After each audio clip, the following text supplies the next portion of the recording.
ठीक है, चलो अपन स्टार्ट किए थे कुछ टर्मिनोलॉजी से ना। पहले तो अपन देखे थे थर्मोडायनेमिक्स का मतलब क्या है कि it is the branch of chemistry या ब्रांच ऑफ साइंस, क्योंकि फिजिकल थर्मोडायनेमिक्स भी होता है और केमिकल थर्मोडायनेमिक्स भी होता है। It is the branch of science which deals with the heat exchange या फिर एनर्जी चेंज के बारे में बात करते हैं अपन किसी भी प्रोसेस में, कि किसी प्रोसेस में कितनी एनर्जी का चेंज हुआ है, कितनी एनर्जी एब्जॉर्ब हुई है, कितनी एनर्जी रिलीज हुई है। अगर वो प्रोसेस स्पेसिफिकली केमिकल प्रोसेस है तो अपन उसको केमिकल थर्मोडायनेमिक्स बोल देते हैं। ठीक है, टर्मिनोलॉजीज में अपन पढ़े थे कि सिस्टम क्या होता है ना, सराउंडिंग्स क्या होती है। ये सबसे पहला हमारा टर्मिनोलॉजी था। सिस्टम सराउंडिंग क्या होती है कि जिस चीज का अपन स्टडी कर रहे हैं वो हमारा सिस्टम है, और यूनिवर्स में उसके अलावा जितनी भी चीजें हैं वो क्या होती थी, हमारी सराउंडिंग। कहने का मतलब थर्मोडायनेमिक्स के हिसाब से system plus surrounding is complete universe. ठीक है, सेकेंड हमने ये देखा था कि टाइप्स ऑफ सिस्टम, है ना, सिस्टम कितने टाइप्स के होते हैं। टाइप्स ऑफ सिस्टम तो तीन टाइप के सिस्टम देखे थे अपन, एक ओपन सिस्टम, एक क्लोज सिस्टम, और एक था हमारा आइसोलेटेड सिस्टम। ऐसा सिस्टम जिसमें हीट और या एनर्जी बोल लो, हीट नहीं, सिर्फ एनर्जी या मैटर दोनों का एक्सचेंज हो सकता है सराउंडिंग के साथ, उसको अपन क्या नाम दिए थे, ओपन सिस्टम। क्लोज सिस्टम वो था जिसमें सिर्फ और सिर्फ हीट का एक्सचेंज होगा, यानी कि आपने ऊपर से कंटेनर को क्लोज कर दिया है, कोई भी चीज अंदर की बाहर नहीं आ सकती, बाहर की चीज अंदर नहीं जा सकती, यानी कि no matter will be exchange, only heat can exchange, उसको अपन बोल रहे थे क्लोज सिस्टम। और आइसोलेटेड में दोनों ही एक्सचेंज नहीं हो सकते। हमने इसका एग्जांपल लिया था थर्मस का, कि थर्मस क्लोज कर दिए तो ना हीट एक्सचेंज होगी सराउंडिंग के साथ और ना ही आपका मैटर एक्सचेंज होगा सराउंडिंग के साथ। ठीक है, तो open system, close system and isolated system. फिर हमने क्या बात करी थी इसके बाद, और क्या था, कुछ प्रोसेसेस के नाम देखे थे ना। आइसोथर्मल प्रोसेस, चार टाइप के प्रोसेस पढ़े थे अपन, आइसोथर्मल प्रोसेस, आइसोबैरिक, आइसोथर्मल, फिर आइसोकोरिक, और एक था हमारा एडियाबैटिक। सारी कंडीशन पे डिपेंड करेगा कि अपन अपने प्रोसेस को कैसे चला रहे हैं। अगर आपका प्रोसेस कांस्टेंट टेम्परेचर पे चल रहा है, आप टेम्परेचर चेंज नहीं कर रहे हो अपने सिस्टम का, तो उसको आइसोथर्मल बोलेंगे। प्रेशर कांस्टेंट है तो आइसोबैरिक बोलेंगे। वॉल्यूम कांस्टेंट है तो आइसोकोरिक बोलेंगे। और अगर हीट का एक्सचेंज नहीं हो रहा है with the surrounding, Q zero है, तो अपन ने इसको प्रोसेस का नाम क्या दिया था, एडियाबैटिक प्रोसेस। और इसमें अपन ने देखा था कि इंटरनल एनर्जी चेंज क्या होता है, zero. Internal energy change is zero in a adiabatic process. इसके अलावा हमने देखा था स्टेट वेरिएबल्स। स्टेट वेरिएबल्स या फिर स्टेट का मतलब क्या होता है, स्टेट का मतलब उस सिस्टम की उस वक्त की कंडीशन, कि सिस्टम किस स्टेट में है। अगर वो गैस है तो उस वक्त उस गैस का प्रेशर, टेम्परेचर और वॉल्यूम क्या है, उसको अपन बोलते हैं स्टेट। और ये स्टेट चेंज हो सकती है, कुछ प्रोसेस करने पर ये प्रेशर, ये वॉल्यूम, ये टेम्परेचर क्या हो सकता है, चेंज हो सकता है। तो इसलिए उनको क्या नाम दे दिया गया, स्टेट वेरिएबल्स, क्योंकि वो चेंज हो सकते हैं। तो एक एक स्टेट में उसका प्रेशर, वॉल्यूम और टेम्परेचर P1 V1 T1 है। हो सकता है कुछ प्रोसेस करने के बाद उसका प्रेशर, वॉल्यूम और टेम्परेचर बढ़ के या कम होकर के P2 V2 और T2 हो जाए, तो इनको अपन ने स्टेट वेरिएबल्स नाम दिया था। और ये दोनों ही उस वक्त की स्टेट बता रहे हैं सिस्टम की, कि सिस्टम इस स्टेट में है, कुछ करने के बाद सिस्टम इस स्टेट में आ चुका है।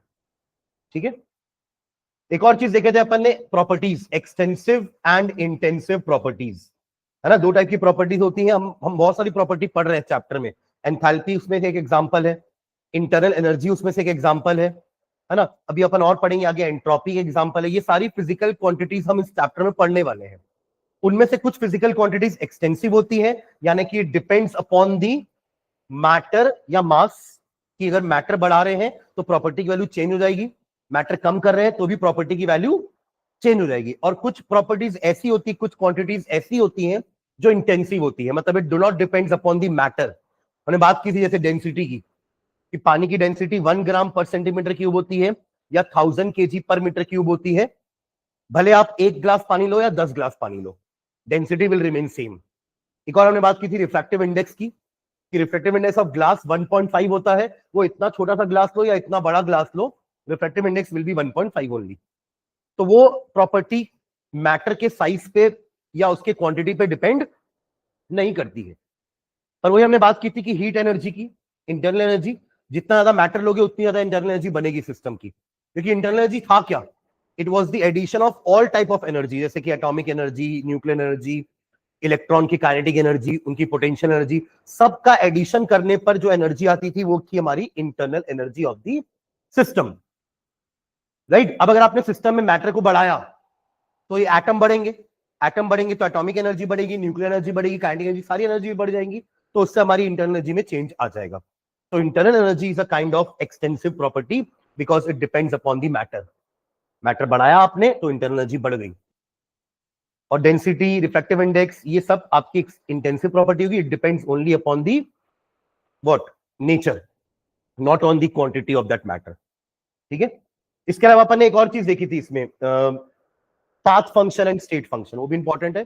पाथ फंक्शंस और स्टेट फंक्शन का मतलब क्या था? ऐसी फिजिकल क्वांटिटीज जो जिनकी वैल्यू पाथ पे डिपेंड नहीं करती है, चेंज होगा, इनिशियल वैल्यू थी, कुछ फाइनल वैल्यू आई, बस वो इन्हीं दोनों पर डिपेंड करेंगे, नॉट ऑन द पाथ। तो इनको अपन कहते थे state function, which depends only on the state of the system, कि पहले सिस्टम इस स्टेट में था, अब सिस्टम इस स्टेट में है, उसको कोई फर्क नहीं पड़ता कि वो इस स्टेट से इस स्टेट में कैसे आया। जैसे एग्जांपल हमने एनर्जी का लिया था, मैंने आपको एग्जांपल बताया भी था बिल्डिंग का, कि आप ग्राउंड फ्लोर से टेरेस तक जा रहे हो, आपने एक बार लिफ्ट यूज करी और एक बार आप स्टेयर से चढ़ के गए, आप टेरेस पे पहुंचे तो हाइट तो आपकी उतनी रहेगी ना। ऐसा थोड़ा है कि लिफ्ट आपको कोई और टेरेस पे लेके जा रही है और सीढ़ियां अलग टेरेस पे लेके जा रही है, टेरेस की हाइट तो ग्राउंड से सेम रहेगी। तो वहां पहुंचने के बाद आपकी पोटेंशियल एनर्जी सेम है, m इंटू जी इंटू एच, ये होता है हमारा पोटेंशियल एनर्जी का फॉर्मूला। आपका मास भी उतना ही है, ग्रेविटी उतनी लग रही है आपके ऊपर, और हाइट तो बिल्डिंग की उतनी ही है।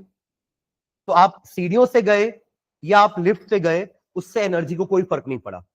हाँ, आपका वर्क डन अलग अलग हुआ है, नो डाउट, तो work done is a path function, है ना, but energy is a state function.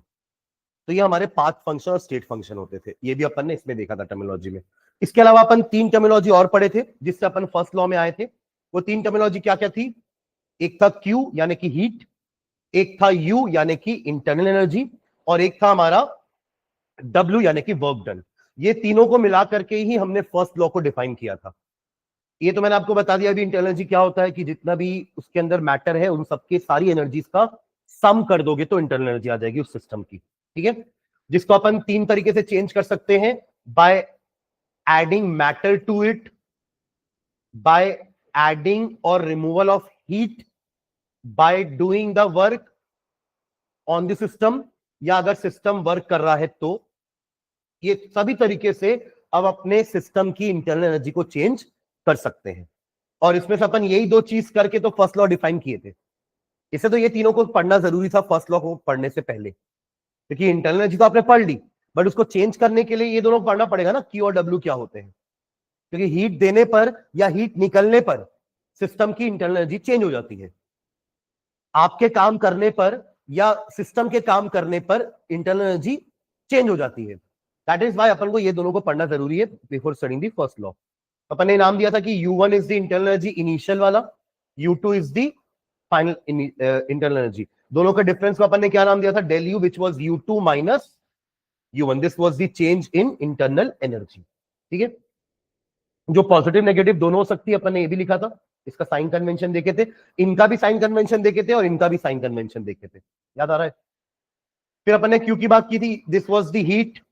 अब हीट तो दोनों हो सकती है, heat is absorb by the system या heat is release by the system. Accordingly plus and minus sign अपन ने यूज किया था एब्सॉर्ब के लिए और रिलीज के लिए, ठीक है। और थर्ड था वर्क डन। इसको अपन ने थोड़ा फिजिक्स वर्क के वर्क डन से कंपेयर किया था, कि फिजिक्स में अपन फोर्स डिस्प्लेसमेंट वर्क डन देखते हैं, है ना। यहाँ पे हमने प्रेशर वॉल्यूम वर्क डन देखा था, इसी से लाए थे फॉर्मूले से ही, है ना। अपन ने इसको डिस्प्लेसमेंट की जगह लेंथ ले लिया था, डीएल बोले थे, है ना, और फोर्स की जगह अपन ने प्रेशर इनटू एरिया रख दिया था, इफ यू रिमेंबर। इसका डेरिवेशन अगर याद हो, 2 स्टेप का डेरिवेशन है, 2 स्टेप के डेरिवेशन को डेरिवेशन नहीं बोलते, है ना। फिजिक्स में आप लोग डेरिवेशन करते हो बड़े बड़े, उसको डेरिवेशन बोलोगे, ये 2 स्टेप के डेरिवेशन को डेरिवेशन थोड़ा बोलेंगे। ये तो अपन ने क्या किया था, पहले फिजिक्स का फॉर्मूला लगाया था F इंटू एस, फिर प्रेशर हमको पता था प्रेशर होता है F बाई ए, तो यहां से हमारा F आ गया था P इंटू ए, तो P into A into dl, A into dl V हो गया था volume, area into length was volume. तो ये हमारा प्रेशर वॉल्यूम वर्क हो गया था। और इसके लिए अपन कौन सा सिस्टम ले रहे थे? वही गैस वाला सिलेंडर पिस्टन सिस्टम ले रहे थे, जिसमें सिलेंडर हम ले रहे थे, एक फ्रिक्शनलेस पिस्टन लगा रहे थे, अंदर एक गैस भरी हुई थी। अब वो एक्सपैंड हो रही है गैस अपने से, तो इसको बोल रहे थे work is done by the gas या बाय द सिस्टम, और उसको एक और नाम क्या दिया था, वर्क ऑफ एक्सपांशन, क्योंकि गैस वर्क कर रही है तो एक्सपेंशन हो रहा है। और अगर हमने ऊपर से प्रेशर लगा करके गैस को कंप्रेस किया तो इसको बोलेंगे work is done on the system. तो दो टाइप के वर्क देखे थे, work is done on the system, work is done by the system, work of compression, work of expansion. Correct, formula हमारा यही था पीडीवी, पर इसमें फॉर्मूले में हमने कुछ चेंज किया था just to match to sign convention. Sign convention दिए थे वर्क डन का, तो उसको मैच करने के लिए अपन ने फॉर्मूला में क्या लगा दिया था, माइनस पीडीवी, कुछ ऐसा लगाए थे, क्योंकि हमको पता है कि डीवी का वैल्यू नेगेटिव होता है कब, जब क्या हो रहा है, कंप्रेशन हो रहा है। डीवी का वैल्यू नेगेटिव कब होता है, जब कंप्रेशन हो रहा है, V2 जो है वो छोटा हो जाता है V1 से, तो V2 माइनस V1 करने पर वैल्यू क्या आएगी, नेगेटिव। तो ये वैल्यू नेगेटिव आ रही है, और नेगेटिव नेगेटिव पॉजिटिव हो जाएगा, क्योंकि साइन कन्वेंशन पॉजिटिव होता है वर्क डन फॉर कंप्रेशन और नेगेटिव होता है फॉर एक्सपेंशन। एक्सपेंशन के समय डीवी का वैल्यू पहले से ही पॉजिटिव है, तो इसलिए negative will make overall thing look negative. But अगर कंप्रेशन के समय डीवी का वैल्यू नेगेटिव है तो negative negative will look positive. तो ये हमारा साइन कन्वेंशन था, किसके लिए, वर्क डन के लिए। तो फॉलो द साइन कन्वेंशन, हमने फॉर्मूले में सामने नेगेटिव लगा दिया था, माइनस पीडीवी, तो फॉर्मूला हमारा ये बन गया था। ठीक है, लास्ट क्लास में जो हमने देखा था वो दो प्रोसेस देखे थे, रिवर्सिबल एंड इरिवर्सिबल प्रोसेस। हमने एक एग्जांपल लिया था सैंड वाले का, कि अगर आप एक एक दाना सैंड का निकालोगे तो हल्का सा एक्सपेंशन होगा, फिर वो दाना वापस डाल दोगे तो कंप्रेशन भी हो जाएगा। तो वो प्रोसेस को अपन ने बोला था रिवर्सिबल प्रोसेस होता है। और कंडीशन क्या थी रिवर्सिबल प्रोसेस की, एक कुछ फॉर्मूला लिखे थे ना एक्सपेंशन, और उसके लिए लिखे थे प्रेशर का फॉर्मूला लिखे थे ना, पी क्या लिखे थे formula, P external is equals to P internal plus minus dP, ऐसा कुछ लिखा था हमने। और इसमें से प्लस और माइनस कब यूज करेंगे अपन, एक्सपेंशन और कंप्रेशन में कब कौन सा यूज करने वाले हैं अपन। और इसका वो सेटअप क्या था, ये था हमारा, ये था पी एक्सटर्नल, ये था पी इंटरनल। अब बताइए आप खुद, एक्सपेंशन के केस में पी इंटरनल बड़ा होना चाहिए, पी एक्सटर्नल छोटा होना चाहिए, तो P external should be less than P internal. ये फॉर्मूला होता है हमारा एक्सपेंशन वाले के लिए, यही था। ठीक है, एक्सपेंशन के समय हमारा पी एक्सटर्नल कितना हो जाएगा, it should be less than P internal, तभी तो एक्सपेंशन हो पाएगा ना। एक्सपेंशन होने के लिए अंदर का प्रेशर ज्यादा होना चाहिए बाहर से, तब एक्सपैंड कर पाएगी गैस।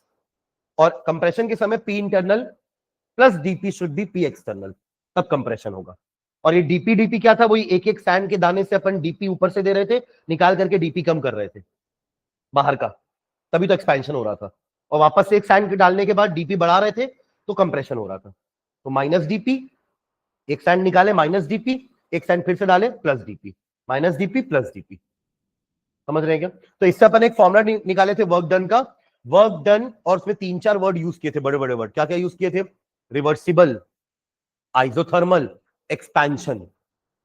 किसके लिए वर्क डन निकाल रहे थे, work done in a reversible isothermal expansion of N ideal gas, चौथा वर्ड भूल गया, आइडियल गैस। और अपन ने फॉर्मूला क्या कैलकुलेट किया, W is equals to minus 2.303, इसके नीचे वो कुछ और नहीं था, आरटी वार्टी नहीं था, कि एनआर था क्या, मल्टीप्लीकेशन में एनआर होगा ना, हाँ, n into R log of V2 minus, sorry V2 by V1, V2 by V1 था कि V1 bye V2, V2 minus, हाँ V2 बाय, पहले अपन अपर लिमिट पुट कर रहे थे फिर लोअर लिमिट, याद है ना। मैंने आपको एक नया चीज का लॉग निकालना बताया था कि 1/v का, सॉरी वो लॉग बोल रहा हूं, इंटीग्रेशन। आप लोगों को नहीं पता था ना 1/v का इंटीग्रेशन क्या होता था, फिर मैं बताता था ये ln v होता है, और फिर आप इसमें वो लगा रहे थे क्या, लिमिट V1 से लेकर के V2, तो ln V2 minus ln V1 आया था। ये तो पता है ना, लिमिट पुट करना तो आता है ना। फिर इसको अपन, फिर आपको मैंने प्रॉपर्टी बताई थी लॉग की, log a minus log b होता है लॉग a बाय b। तो फिर ln की जगह लॉग लाने के लिए अपन ने 2.303 से मल्टीप्लाई किया था। तो ये हमारा फॉर्मूला बना था। अच्छा, इसके बाद अपन ने एक चीज और करी थी, हाँ, V2 बाय V1 की जगह क्या लिख सकते हैं अपन, P1 बाय P2, क्योंकि मैंने आपको एक लॉग दो लॉ अपन पढ़ लिए थे इसमें ना। एक पढ़े थे PV by T is equals to constant, इस लॉ का नाम क्या था, आइडियल गैस इक्वेशन, किसी भी गैस के लिए PV बाई टी का रेशियो हमेशा क्या होता है? कांस्टेंट। उसका pressure into volume upon temperature is a constant. हाँ, आप चेंज करोगे कंडीशन तो प्रेशर बढ़ेगा, उसके कारण वॉल्यूम कम होगा, टेम्परेचर में भी कुछ ना कुछ चेंज आएगा, बट वो जो रेशियो है हमेशा सेम रहेगा। मैं ऐसा नहीं बोल रहा कि PV और टी की वैल्यू कभी चेंज नहीं होगी, होगी, बट जिस रेशियो से कुछ क्वांटिटी बढ़ रही है उतने रेशियो से कुछ क्वांटिटी घट भी जाएगी।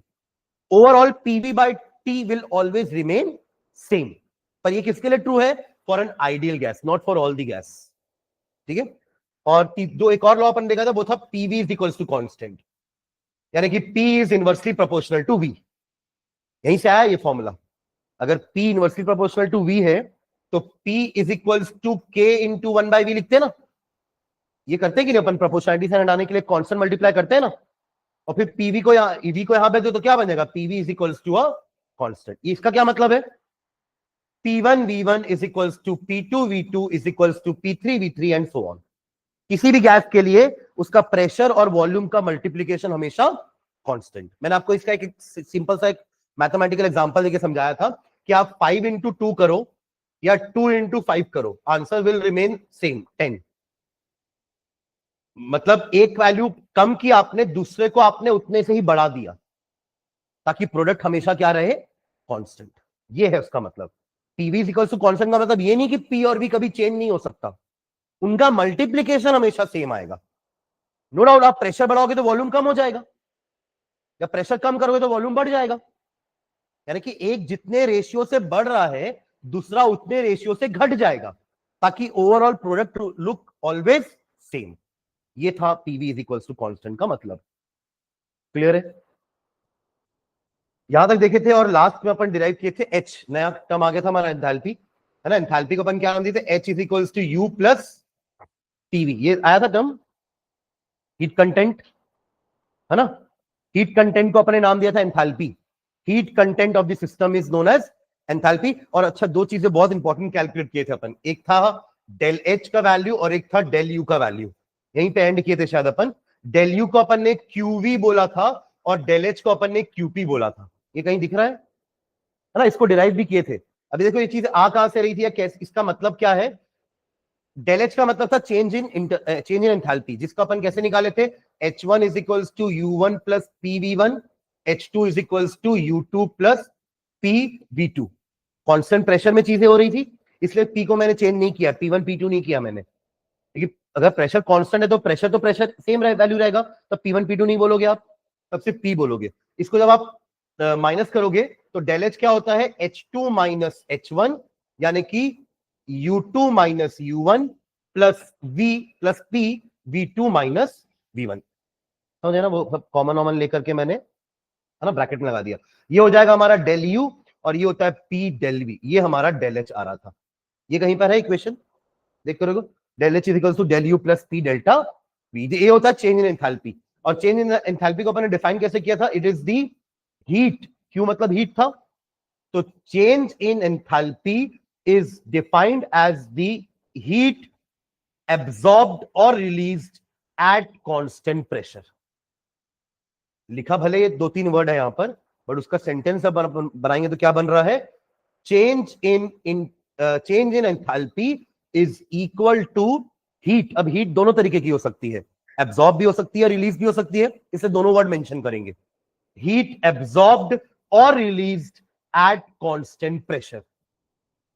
और ये क्या हो जाएगा? इसको डिफाइन कर सकते हैं, बोलो। Change in internal energy is equal to, again, heat absorbed और released at constant volume, QP और क्यूपी एंड क्यूबी। ठीक है। आगे जाकर के अपन इस वाले इक्वेशन में डेल एच को क्यूपी से और डेल यू को क्यूवी से रिप्लेस कर देंगे। सुन रहे हैं क्या? यहां डेल एच लिखा है ना, और डेल एच क्या होता है? क्यूपी, और डेल यू लिखा है क्यूवी। अब कंफ्यूज मत हो जाना कि क्यूपी कौन सा है क्यूवी कौन सा है। तो उसके लिए याद रखने के लिए आप ट्रिक बना सकते हो कि यू के बाद वी आता है अल्फाबेट में, यू के बाद वी आता है ना, U V W X Y Z वाला। तो यू के बाद वी आता है, ऐसे ऐसे, मतलब वो इसमें मतलब वो लॉजिक नहीं है ना, याद रखने का ट्रिक है। वरना बोलोगे ये इसलिए होता है क्योंकि यू के बाद वी आता है। फिर इसमें ऐसा क्यों नहीं हुआ कि एच के बाद एच का क्या आता है, ए लिख दिया जाता है, हाँ एच आई यहाँ पे क्यों नहीं लिखे? तो ऐसा कोई लॉजिक नहीं है, मैं बस याद करने का ट्रिक बता रहा हूं कि डेल यू का मतलब क्यू भी आप याद रखने के लिए ऐसे कर सकते हो कि यू के बाद वी आता है, तो दूसरा ऑटोमेटिकली याद रहेगा ना कि डेल एच के साथ क्यूपी होगा। क्लियर है ये? चलो इसको डिफाइन कर लिए थे क्या डेल एच को भी? डेफिनेशन लिख लिए थे क्या उसकी? एक बार चेक कर लो जल्दी से।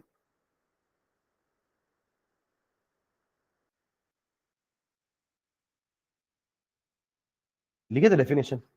अभी जो बोले अपन कि change in enthalpy is defined as the heat absorb और रिलीज एट कांस्टेंट प्रेशर, लिख लिए थे ना? हाँ चलो ठीक है, चलो नेक्स्ट लाइन डालना। Relationship between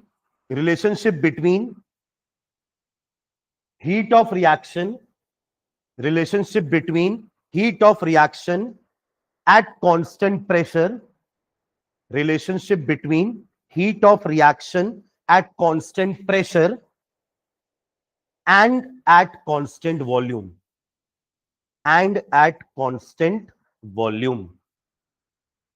relationship between heat of reaction at constant pressure and at constant volume, इसको शॉर्ट में अपन बोल सकते हैं relationship between QP and QV. समझ में आया?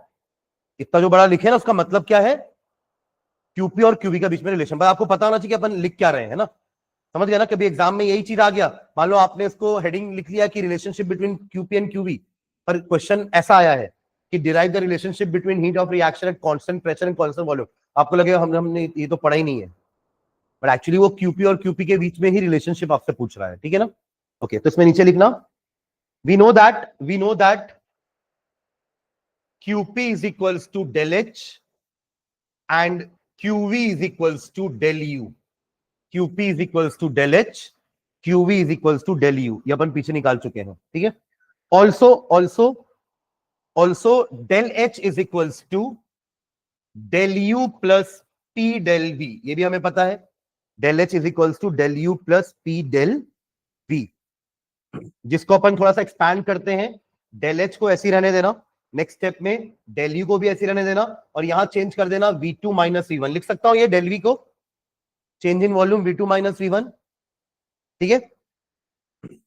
ओके, नेक्स्ट लाइन में for ideal gas PV is equals to nRT, for ideal gas PV is equals to nRT, PV is equals to nRT। देखो यहां जो आपका PV2 और PV1 दिख रहा है ना, इसको रिप्लेस करेंगे अपन इससे, PV2 की जगह आप लिख सकते हो N2RT2 और PV1 की जगह लिख सकते हो N1RT1, और अगर टेम्परेचर भी कांस्टेंट रखते तो T ही रहने दो, है ना? टेम्परेचर कांस्टेंट ही रखते हैं। चलिए N2RT एंड N1RT, ठीक है? मोल कहां? नहीं, ऐसा जरूरी नहीं है। आप जैसे इस एग्जांपल लो, एक सेकंड ना, N2 plus H2 gives you NH3, तो ये हो गया आपका 2 और ये हो गया आपका 3।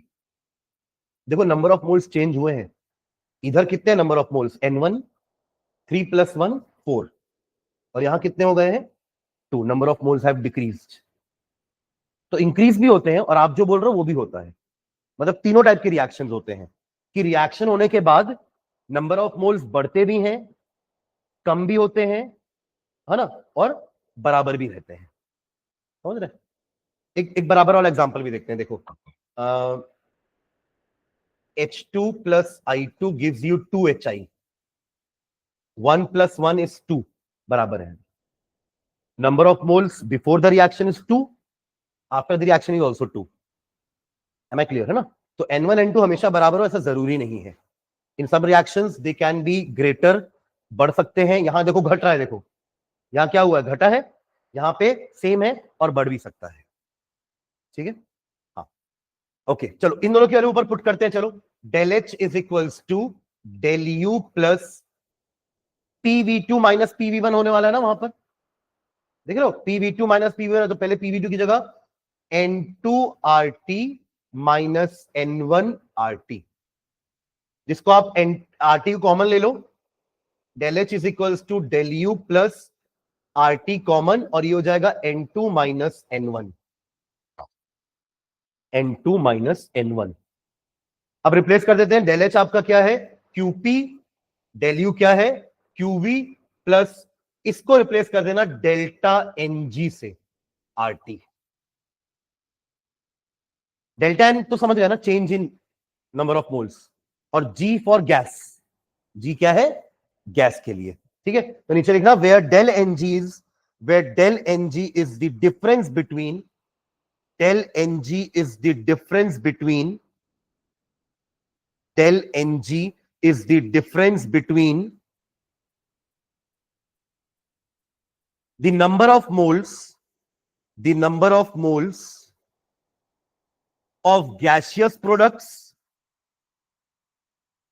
सिर्फ gaseous की बात कर रहे हैं अपन, है ना, gaseous products and those of the gaseous reactants, difference between the number of moles of the gaseous products and those of the gaseous reactants, gaseous product and those of the gaseous reactant। जैसे देखो ये दोनों example जो आप देख रहे हो ना, इसमें सारी चीजें गैस है, एज्यूम कर लो। ठीक है, ये गैस, सारे रिएक्शन में सब क्या है? ये सारे गैसेस है, जस्ट एज्यूम इट। ठीक है, अब क्या होगा? इनके नंबर ऑफ मोल्स क्या आ गए? 4। 1 + 3 कितना हुआ? 4। तो ये हो गई हमारी N1 की वैल्यू। ये क्या है? N1। प्रोसेस होने के बाद यहां कितने नंबर ऑफ मोल है प्रोडक्ट साइड में? 2। तो ये हो गई हमारी N2 की value. And N2 minus N1 को अपन क्या नाम दिए हैं? Del Ng, which is in this case is -2। आपको समझ में आपने क्या लिखा? It is the difference between number of moles of gaseous product and number of moles of gaseous reactant. 2 - 4। इधर इस केस में 2 - 2 0 हो जाएगा, तो यहां पे डेल Ng का वैल्यू कितना आएगा? 0 हो जाएगा। अगर ये 0 है तो ये पूरा खत्म हो जाएगा, तो उस केस में QP QV के बराबर हो जाएगा। ये रिलेशन हो गया इनका। ठीक है, तो QP - QV is equal to delta NGRT, या QP is equal to QV plus delta NGRT। एक ही मतलब है ना। आप इसको इधर लेके आओगे तो इक्वेशन क्या बन जाएगा? QP - QV is equal to delta NGRT। ये भी लिख सकते हैं, एक ही मतलब है। समझ में आया क्या ये रिलेशन? है ना। इसका क्वेश्चन आता है, कई बार डिराइव करने भी आया है, या फिर न्यूमेरिकल आता है डायरेक्ट ना। एक न्यूमेरिकल लिखो, उसका क्वेश्चन करते हैं। लिखना question, if water vapor is assumed to be a perfect gas, if water vapor is assumed to be perfect gas, if water vapor is assumed to be perfect gas, comma, molar enthalpy change, molar enthalpy change, molar enthalpy change, molar enthalpy change का मतलब क्या हुआ? एक mole के चीज का enthalpy change. Del H enthalpy change होता है, और मोलार वर्ड आगे लग गया, मतलब अपन एक मोल की बात कर रहे हैं कि एक मोल किसी चीज का एंथैल्पी चेंज इतना है। Molar enthalpy change at 1 bar and 100 degree Celsius is, and 100 degree Celsius is 41 kilojoule पर मोल, 41 किलोजूल पर मोल। ये आपको क्या दिया हुआ है क्वेश्चन में? डेल एच दिया हुआ है। समझ गए क्या?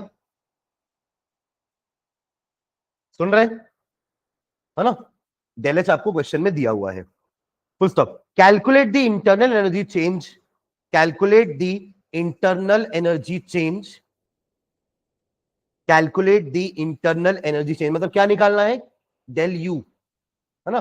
Calculate the internal energy change when अब इस क्वेश्चन के दो पार्ट्स है ना। पहले ए लिखो। A, 1 mole of water is vaporised at, 1 mole of water is vaporised at 1 bar pressure and 100 degree Celsius. 1 mole of water is vaporized at 1 bar pressure and 100 degree Celsius. And B point लिखना है इसका, 1 mole of water is converted into ice. 1 mole of water is converted into ice. 1 mole of water is converted into ice. ठीक है, अब देखो इस question का मतलब समझना ना, आपको क्या बोला है कि डेल एच की जो वैल्यू है वो है 41 किलो जूल पर मोल।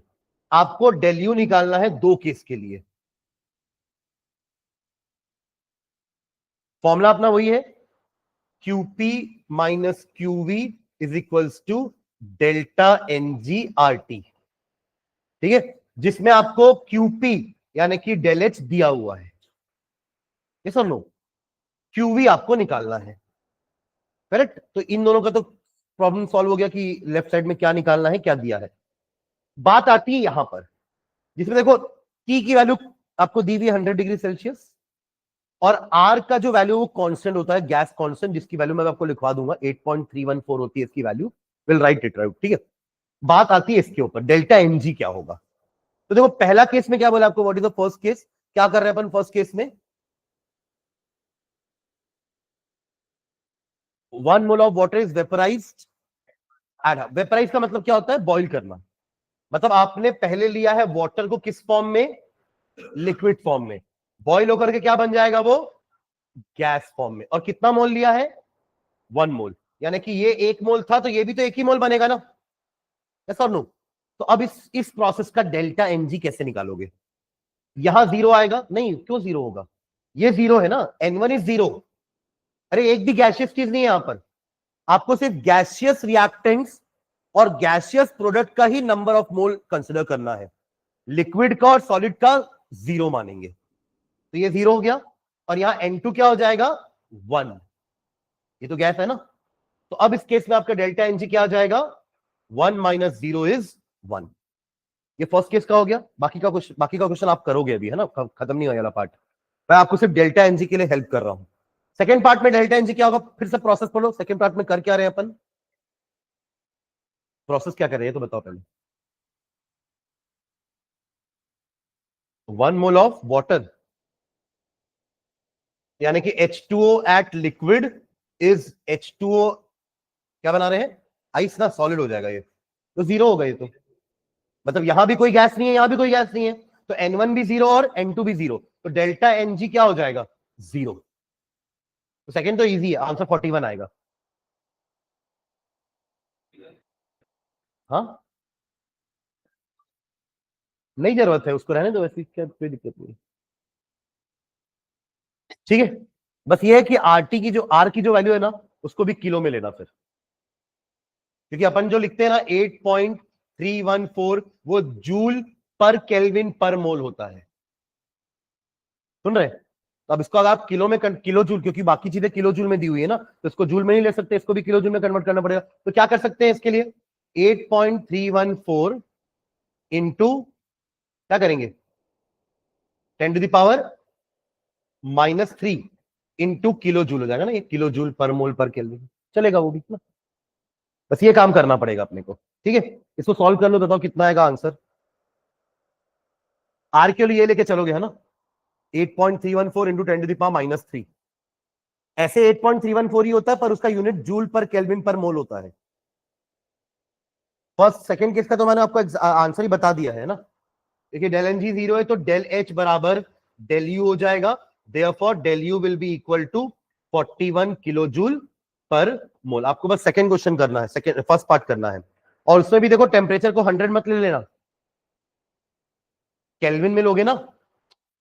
अरे हाँ है ना, वो 100 डिग्री सेल्सियस है, और आपको किस में चाहिए, केल्विन में चाहिए ना, क्योंकि आपका इसका यूनिट तो केल्विन वाला है। तो कन्वर्ट दैट इनटू केल्विन, क्या हो जाएगा, 373 केल्विन। ये तो पता होगा ना, 273 ऐड करते हैं। चलो जैसे फर्स्ट पार्ट कर लो बस।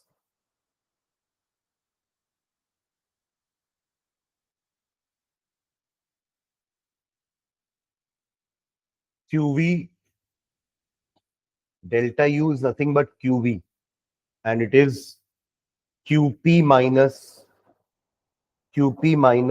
delta NGRT.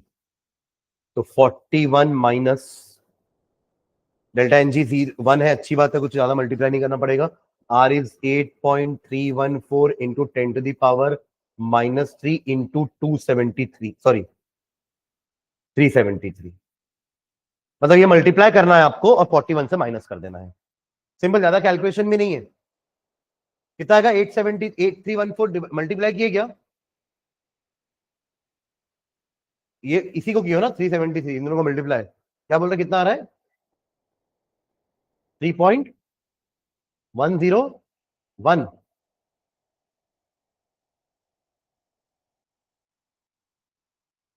थोड़ा गड़बड़ है ये, इसको भी कंसिडर कर लिया है क्या इसके साथ?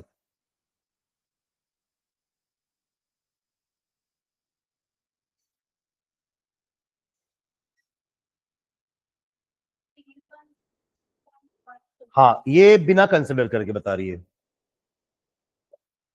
कंसिडर किया लिया है ना, हाँ, वो तो उसी का मतलब तो था कंसिडर किया है कि नहीं किया है। हाँ तो वो ठीक है, 3101 पॉइंट समथिंग आ रहा होगा ना, तो आप इसको भी कंसिडर करोगे 10⁻³ को, तो 3.1 हो जाएगा वो। तो इससे माइनस करोगे तो आंसर आपका 37 पॉइंट समथिंग आना चाहिए। आंसर आएगा 37.90। सुन रहे हो क्या? 37.90 किलो जूल पर मोल। ठीक है,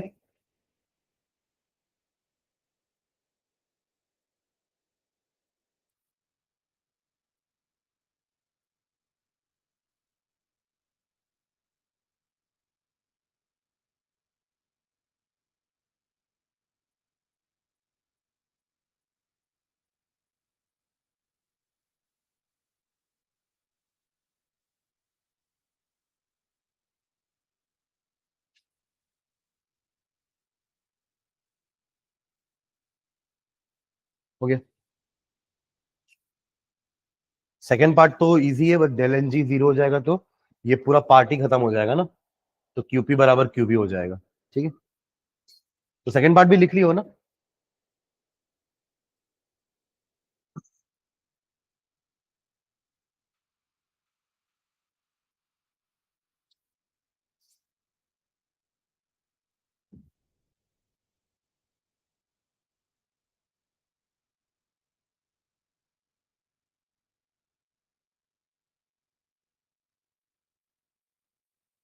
चलिए आगे बढ़े।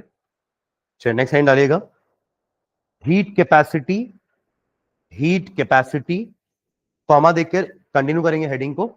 Specific heat capacity, specific heat capacity and molar heat capacity. तीन टाइप की हीट कैपेसिटी लिखिए, एक तो सिंपल हीट कैपेसिटी है, एक स्पेसिफिक हीट कैपेसिटी है, और एक मोलर हीट कैपेसिटी है।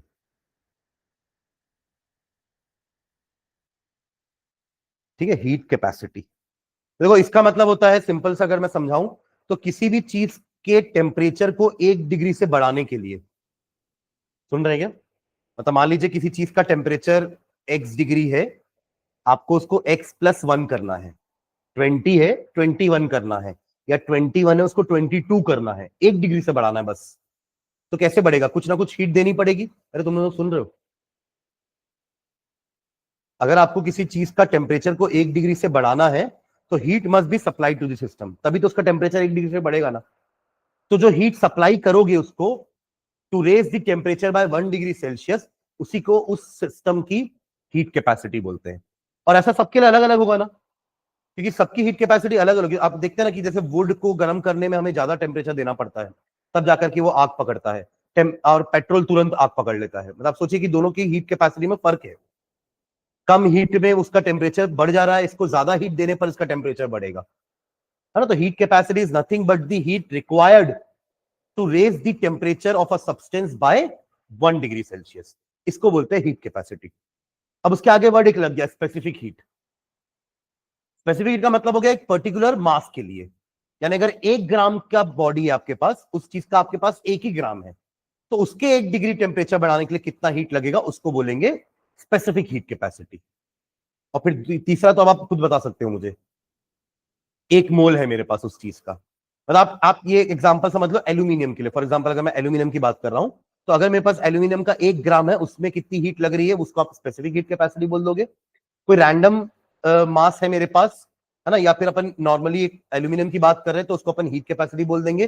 पर ग्राम के हिसाब से स्पेसिफिक हीट बोलेंगे, पर मोल के हिसाब से मोलर हीट कैपेसिटी बोलेंगे, पर तीनों का मतलब सेम है। कि heat required to raise the temperature by 1 degree Celsius. ठीक है, चलो डेफिनेशन लिखना नीचे।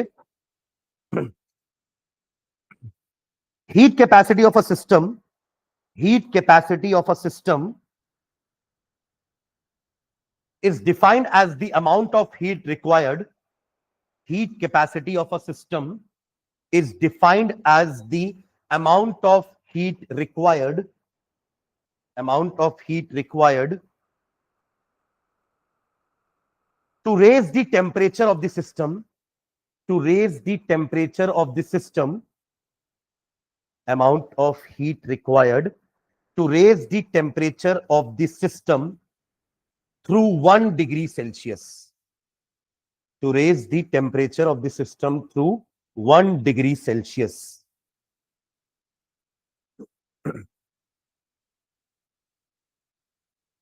ठीक है, नीचे लिखना, मैथमेटिकली भी इसको डिराइव करते हैं, एक फॉर्मूला निकालते हैं इसका। नीचे लिखो, if Q is the amount of heat, small q लेना है ना, if Q is the amount of heat supplied to a system, if Q is the amount of heat supplied to a system, and as a result its temperature rises from, and as a result its temperature rises from T1 to T2 degree Celsius, T1 to T2 degree Celsius, then the heat capacity, then the heat capacity is given by, अच्छा इसको denote करते हैं capital C से, है ना, is given by capital C is equals to Q amount आपने दिया जिससे उसका टेम्परेचर T1 से बढ़ के T2 हो गया, तो चेंज इन टेम्परेचर कितना हुआ, T2 माइनस T1। तब तो पर डिग्री राइज का पता चलेगा ना, डिवाइड करोगे तब तो पता चलेगा पर डिग्री राइज। ये बोलते अपन स्पीड मीटर पर सेकेंड, एक सेकेंड में कितना मीटर चली, एक केल्विन पे कितना हीट लगा, तो ऐसे आएगा formula Q by T, not Q into T, ना T बाई Q, फॉर्मूला ऐसे ही बनेगा ना। Am I clear? ठीक है, तो Q bye T2 minus T1, या फिर आप सिंपली ले दो Q अपॉन डेल टी। इसका यूनिट क्या बनेगा,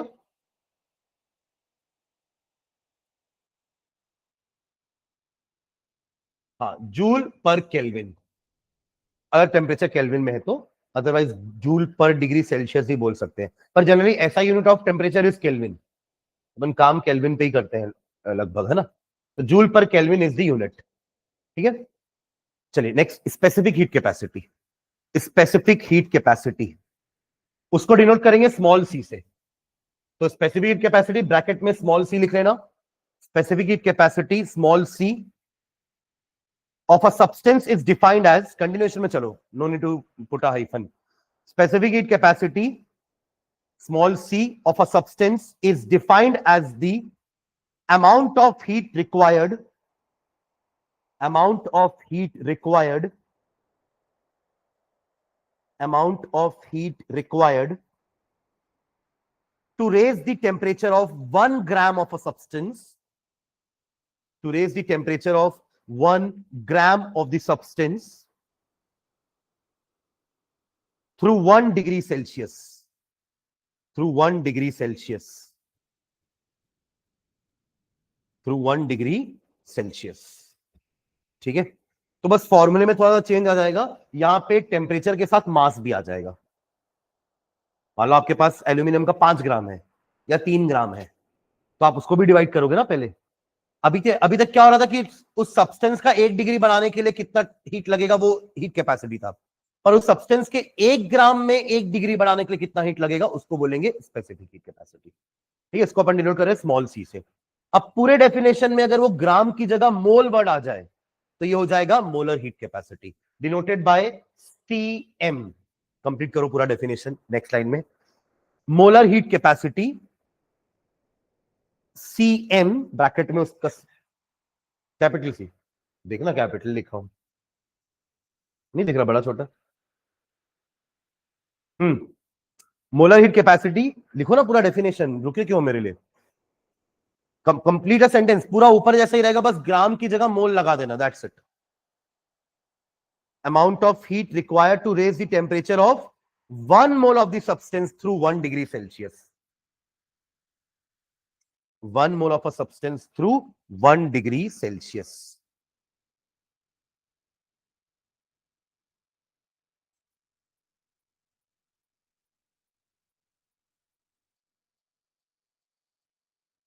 ठीक है, इन दोनों के फॉर्मूले कैसे बन जाएंगे? देखो, स्मॉल सी को क्या आप C बाय M लिख सकते हो क्या?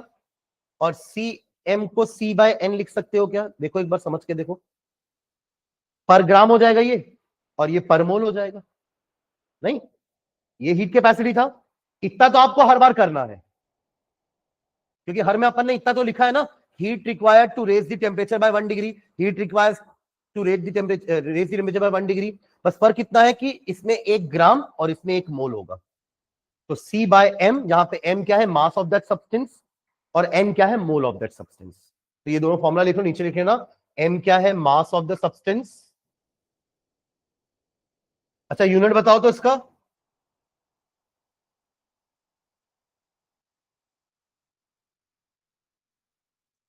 क्या?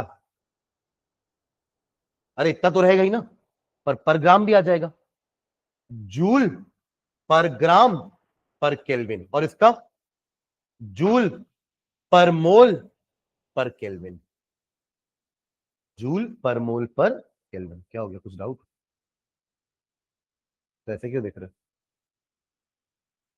ठीक है, दोनों फॉर्मूला लिखना और दोनों का यूनिट एम और एन का मतलब। ठीक है,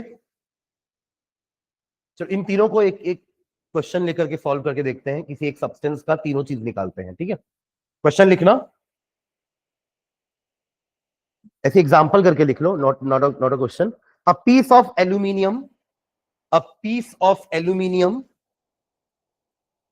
weighing, a piece of aluminium weighing 3 gram, weighing 3 gram requires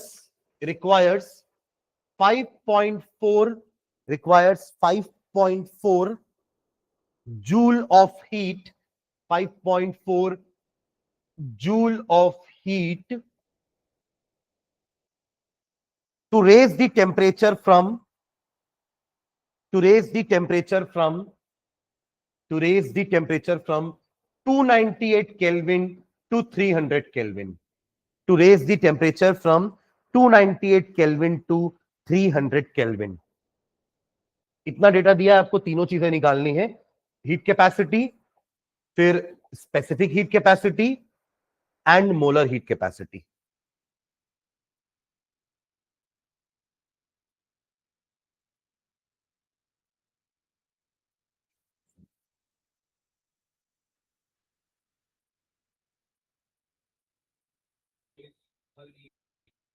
तो कन्वर्ट तो कर सकते हैं, मास तो दिया है, मास को मोल में नहीं कन्वर्ट कर सकते?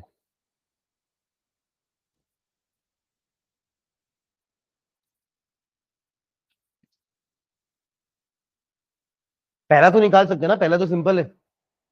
कितना जूल हीट दे रहे हैं अपन? हाँ, 5.4 जूल हीट दे रहे हैं, जिससे टेम्परेचर 298 केल्विन से 300 केल्विन बढ़ गया, यानी कि 2 डिग्री का रेज हुआ है। तो इस फॉर्मूले में आ जाएगा ना 2 नीचे। अरे हाँ, है ना? तो फर्स्ट का आंसर कितना हो जाएगा? 2.7 जूल पर केल्विन। ये समझ में आया? ये पहला वाला, पहला तो सिंपल था, है ना? दूसरे में आपको बस इसी चीज को मास से डिवाइड करना है। ठीक है, यानी कि 2.7 डिवाइडेड बाय कितना, कितना मास था एल्यूमिनियम का जिसको आप हीट कर रहे थे? 3 ग्राम था। तो पर ग्राम पे कितना हीट लगेगा वो यहां से निकल जाएगा, तभी तो उसको बोल रहे हैं स्पेसिफिक हीट। देखो अभी आपने 3 ग्राम लिया, हो सकता है कल को आप 10 ग्राम लो, तो पर ग्राम के लिए यहीं से पता चल जाएगा कि 1 ग्राम के लिए इतना हीट तो देना पड़ेगा, तो 10 ग्राम के लिए इंटू 10 कर देंगे। हाँ, क्या हो जाएगा इसका आंसर? 0.9 यूनिट जूल पर ग्राम पर केल्विन।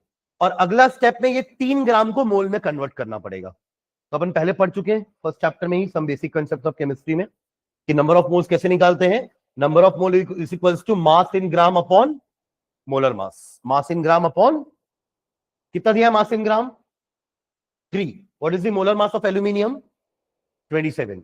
13 होता है उसका एटॉमिक नंबर, डबल प्लस 1 कर देना, 27, यानी कि 1/9. अब इसी चीज को 2.7 को ही डिवाइड कर दो 1/9 से, समझे कितना आएगा ये? 9 27 81 होता है ना, 81 8.1 8.1 और यूनिट जूल पर केल्विन पर मोल या जूल पर मोल पर केल्विन, समझ गए क्या? तो इस डेटा से, हाँ, जो 27 इंटू 9 क्या होता है? 81 तो होता है। अच्छा सॉरी, 3 क्यूब 81 होता है ना, सॉरी सॉरी। तो कितना आएगा बताओ फिर? वो हाँ भी बोल रहा है मेरे साथ, सर जो बोलेंगे वो सही है। जल्दी बताओ कितना आएगा ये? 9 7 63 का 3 कैरी 6 2 4, हाँ 2 24.3, ठीक 24. जूल पर केल्विन पर मोल। अच्छा, तो इस गिवन डेटा से अपन ने 3 चीजें निकाली एल्यूमिनियम की ना, heat capacity, specific heat capacity पर ग्राम को पर ग्राम में रेस करने के लिए 1 डिग्री से कितना हीट लगने वाला है अपने को, और पर मोल में 1 डिग्री से रेस करने के लिए कितना हीट लगने वाला है। यानी आप सोचिए कि 24.3 जूल हीट दोगे तब जाकर के एक मोल एल्यूमिनियम का टेम्परेचर 1 डिग्री से बढ़ेगा, ये इसका मीनिंग। 0.9 जूल हीट दोगे तब जाकर के 1 ग्राम एल्यूमिनियम का टेम्परेचर 1 डिग्री से बढ़ेगा। समझ में आ रहा है इसका मीनिंग जो अपन ने लिखा है? तो वैल्यूज को कैलकुलेट करके छोड़ो मत, उसका मीनिंग भी समझो ना कि इसका मीनिंग क्या है। ठीक है, ठीक है, चलो बाकी नेक्स्ट क्लास में इसको कंटिन्यू करते हैं ना। जैसे अपन ने क्यूपी क्यूवी निकाला ना, वैसे सीपी सीवी भी देखेंगे, यानी कि स्पेसिफिक हीट कैपेसिटी या हीट